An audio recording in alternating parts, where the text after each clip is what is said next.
Hello, hello, hello. Good evening, Enfield, and welcome. Releasing the fear. Say that with me again. Releasing the fear. Say it with me one more time. Releasing the fear. We're so thankful on this afternoon. And my name is Pastor Michael A. Redic, Sr., pastor of City of Refuge Christian Center, located right here in Enfield, 737 South McDaniel Street, right here in the Market Plus shopping complex. And I'm running for Enfield Town Commissioner, District B. And no, I'm not running against Commissioner Kenny Ward.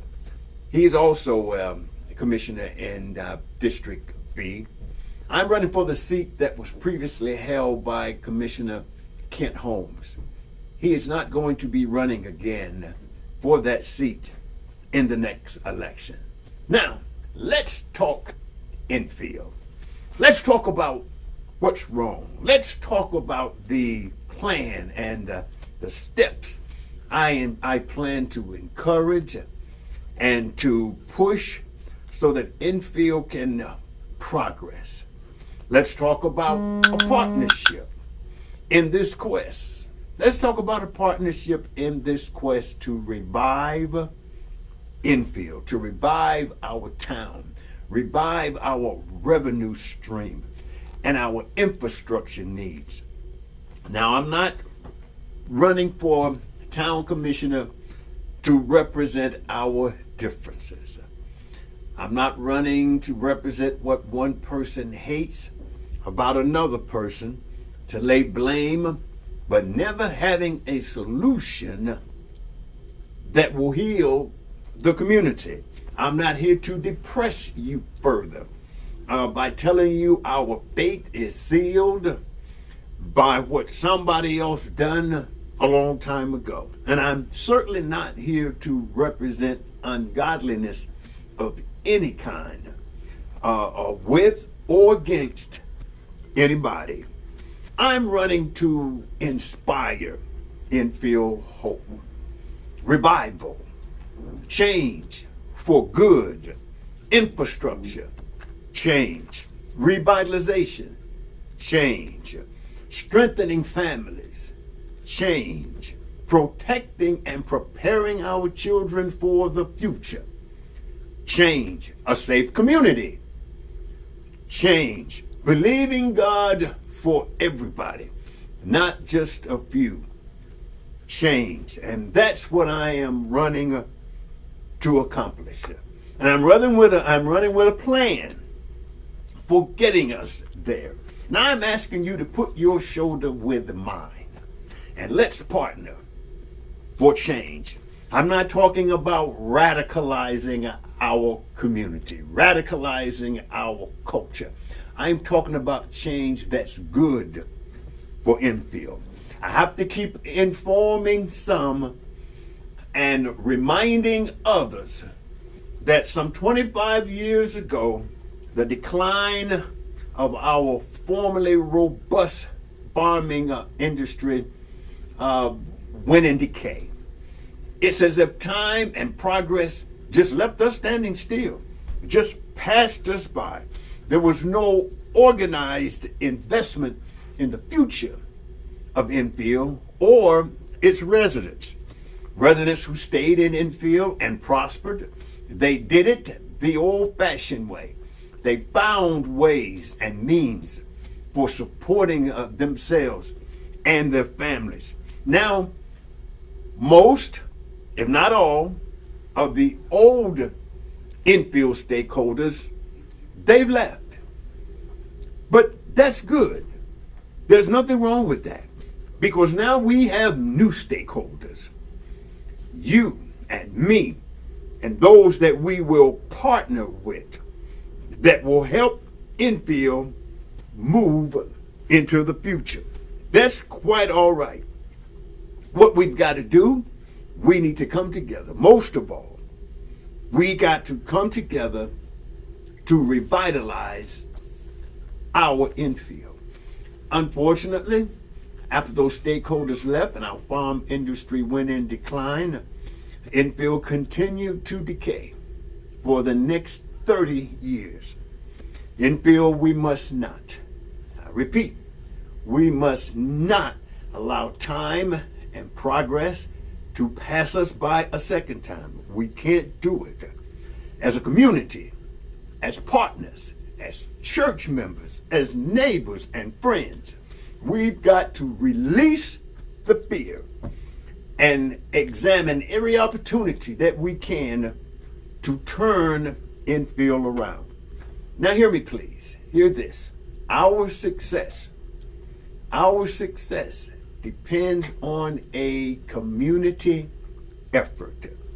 It has to be an effort where we see the needs of our families and our community and our love for God as more important than the things that distract and hamper efforts to unite and get stuff done. We must tackle the greater needs that we have in our community, the tough issues, the urgent issues, the now or never issues. Putting aside differences, Enfield, we can no longer procrastinate. Our elected town officials, they have got to remove the barriers that prevent the progress that we need. We have to be purposeful. Reach out to experts who know what they're talking about, not just people coming and reading things that somebody else wrote, that they have no ability to answer the pertinent questions that need to be answered so that we can make informed decisions so that we can move this town into the 21st century. I have access to professionals, experts who have successful track records, business people who know how to generate revenue and they know how to create jobs.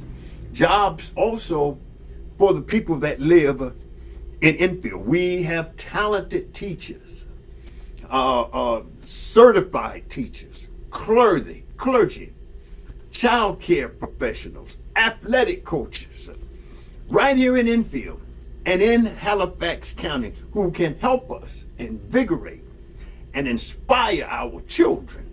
That's going to be important. Steering them in a direction in life that will instill hope in them and make us proud.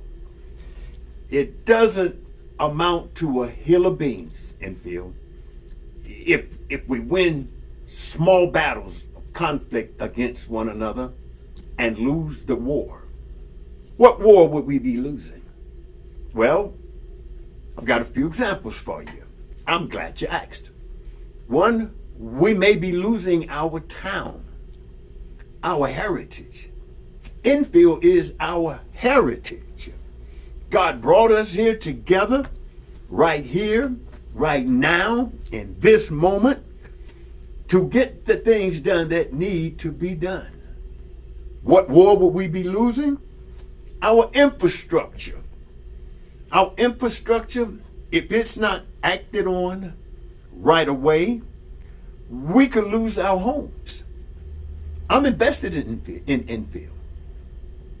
I can't pick up and go nowhere else if our infrastructure fails. I don't have somewhere else to go. We don't have an adequate electrical resource and equipment maintenance plan.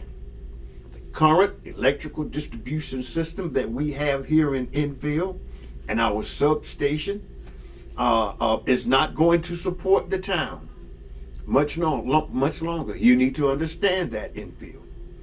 We have an antiquated and a substandard electric substation that currently does not meet minimum safety standards. And the electrical system, the electrical distribution system that we do have, that contract is about to expire in about 18 months or less. We have to be purposeful. Enfield right now, we are not prepared for that reality if our power system goes bust. So what's the bottom line? For right now, if we do nothing, if we stay the course that we've been on for the last 5-10 years, what's the bottom line? Well, your electrical bill is going to continue to go higher and higher. And then what happens if you can't pay it? The electrical bill is going to continue to go up, as a lot of you know.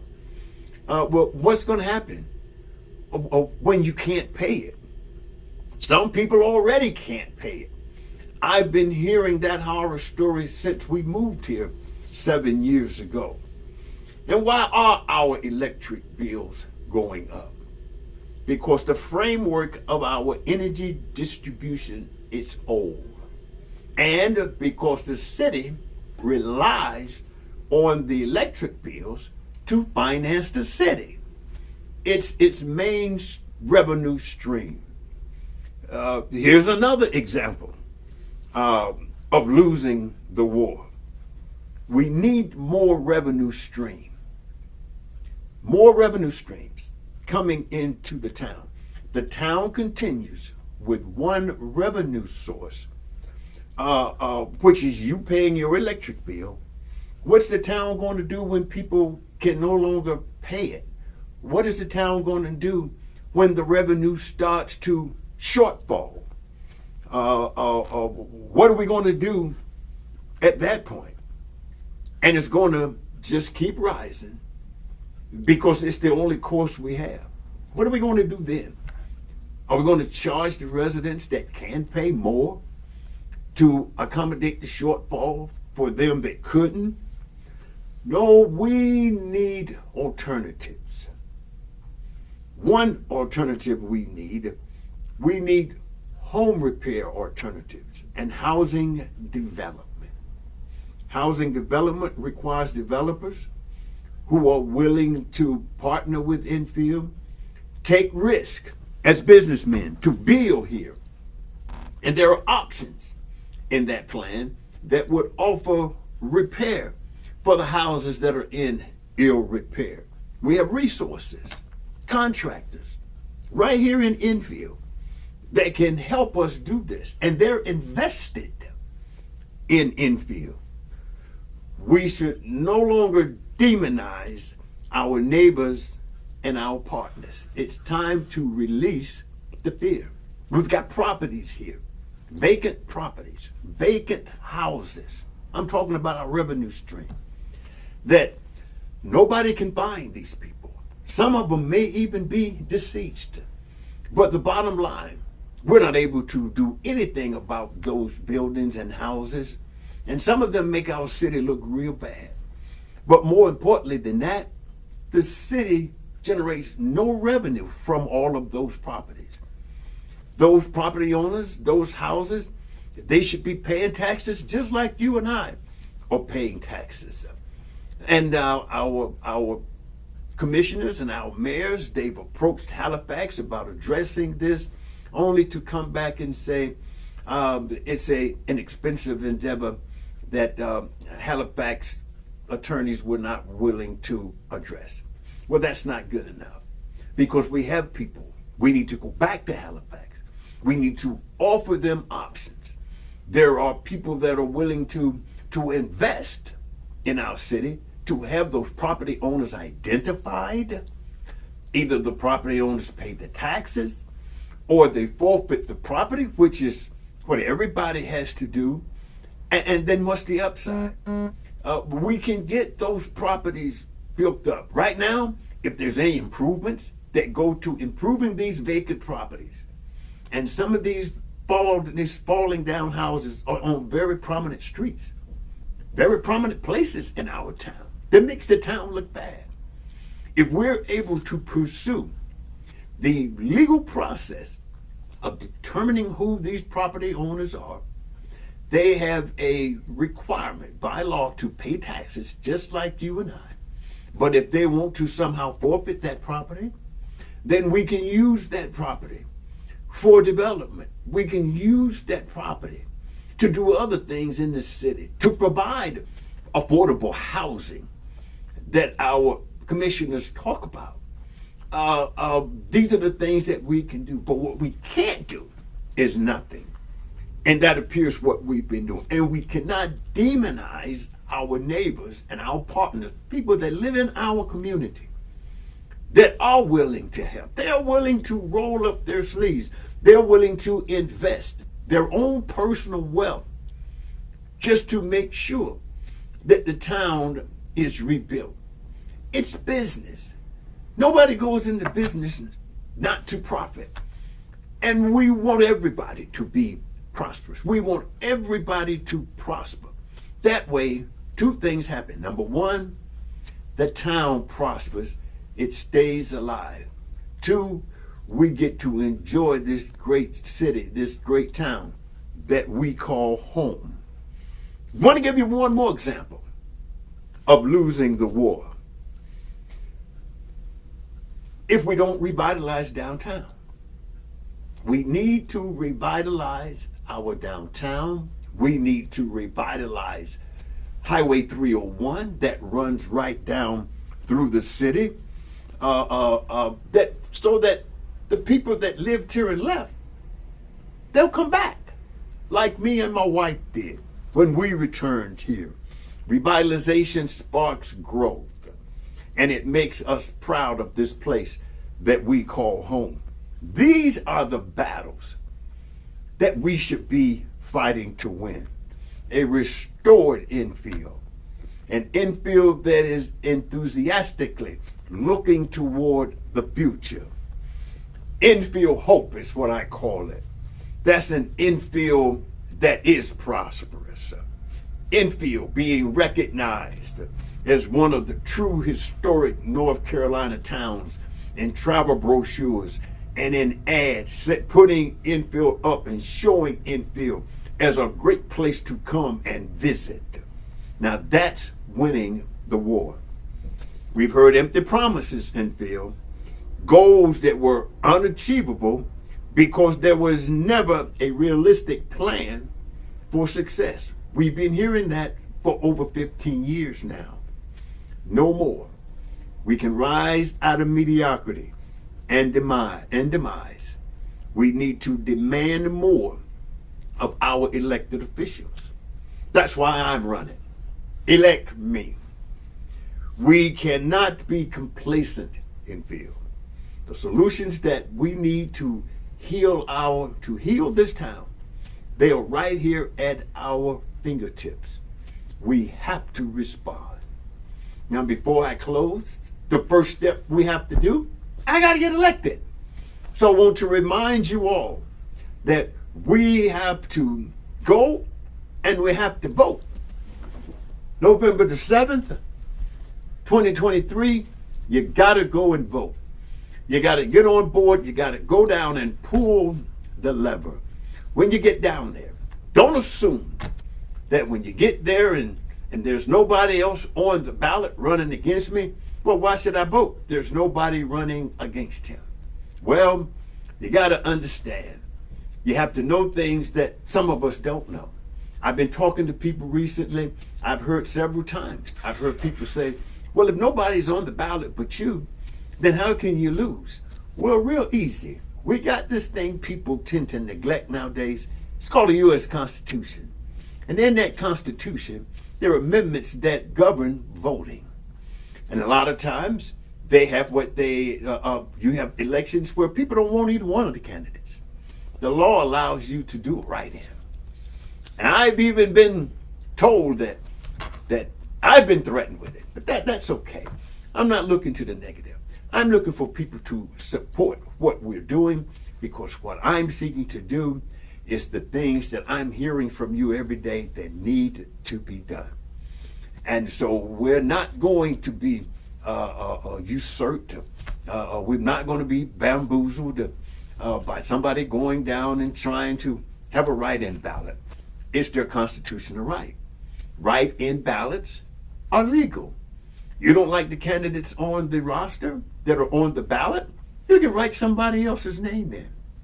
But we want to make sure that we go down and not let that happen.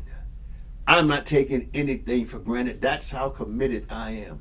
But our first partnership is we got to join together. We got to go down on election day, and we've got to cast that vote for Michael A. Redic Sr. for Enfield Town Commissioner on District B. Go to our website, Reverend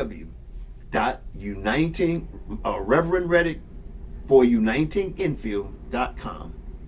Reverend Redic for you, R-E-V, Redic for UnitingEnfield.com. Take our survey. We've got a survey out there. We want to hear from you. We want to hear what your opinions are. We're knocking on your doors.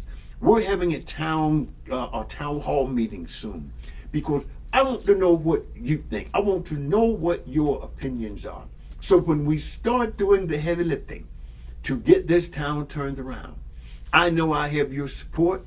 You know you have mine. I'm not a chameleon. What you see is what you get. I am Reverend Pastor Michael A. Redic. I have no dog in this fight except what's going to be good for this town because I love this town. Take our survey. If you hear about us, if we're near you, invite us to come in, sit down. Let's have a cup of coffee. Talk about things. We can get this done. Again, let's partner. Enfield Hope. Let's work together for change. And I look to see you right after the election. You can call our headquarters at 252-908-3455. It's on our Facebook page. It's on our website. If you need a ride to the polls, early voting starts next month. You need a ride, we will do all we can to facilitate that. And I thank you for your time. I'm looking forward to it. We owe it to each other to do the very best we can for this great city, for our families, and for our children.